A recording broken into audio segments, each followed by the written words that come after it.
Supreme কোর্টের নির্দেশ, আজ থেকে চূড়ান্ত যাচাই পর্ব শুরু। এসআইআর ময়দানে জুডিশিয়াল অফিসাররা। হাইকোর্টের প্রধান বিচারপতির নেতৃত্বে বৈঠকে মুখ্য সচিব, ডিজিপি, কলকাতার সিপি, রোল অবজারভার। আজ থেকে চূড়ান্ত নথি যাচাইয়ে 250 বিচারক। হলো ভার্চুয়াল ট্রেনিং। পর্যবেক্ষক ও মাইক্রো অবজারভারদের সঙ্গে বৈঠক জুডিশিয়াল অফিসারদের। বিচারকদের লগইন আইডি তৈরি করছে সিও দপ্তর। এসআইআরে কত নাম বাদ যাবে পশ্চিমবঙ্গে? তুঙ্গে জল্পনা। রবিবার বিকেল পর্যন্ত নামবাদের সম্ভাব্য সংখ্যা প্রায় 67.5 লক্ষ। এখনো বাকি 45 লক্ষের নথি যাচাই। নির্ঘণ্ট প্রকাশের আগেই রাজ্যে আসছে কেন্দ্রীয় বাহিনী। কোথায় কত বাহিনী, কিভাবে মোতায়েন ঠিক করতে আজ বিকেলে পুলিশ প্রশাসনের সঙ্গে বৈঠকে কমিশন। পূর্ব মেদিনীপুরে সুতাহাটা বিডিও অফিসে তুমুল বাগবিতণ্ডা। আঙুল উঁচিয়ে পরস্পরকে শাসনে এইআরও ও বিএলওর। ভোটারের নথি বাতিল ঘিরে দুজনের বচসা।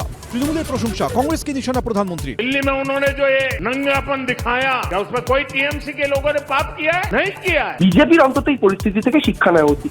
ভোটের মুখে পরপর দলবদল। বিজেপি থেকে তৃণমূলে প্রত্যাবর্তন দিবেন্দু বিশ্বাসের। ভুল তো হতেই পারে মানুষের, তখন একটা অভিমান হয়েছিল, এর বাইরে কিছু না। আর আমি বিজেপি পার্টি করিও নি। সিপিএম অতীত তৃণমূলের প্রতীক। নতুন ইনিংস শুরু দলত্যাগী যুব নেতার। তৃণমূল স্তরেই কাজ করতে চাই। আমি প্রতিকুর রহমান, গতকাল থেকে তৃণমূল কংগ্রেসের কর্মী। বীরভূমে ফের প্রকাশ্যে শাসক দ্বন্দ্ব। এবার অনুব্রতর গাড়ি ঘিরে বিক্ষোভ তৃণমূল কর্মীদের একাংশের। ফের বিজেপি শাসিত রাজ্যে আক্রান্ত পরিযায়ী শ্রমিক। মধ্যপ্রদেশে কালিয়াচকের যুবককে মারধর, ভর্তি হাসপাতালে। বাংলা বলায় হামলা, অভিযোগ পরিবারের।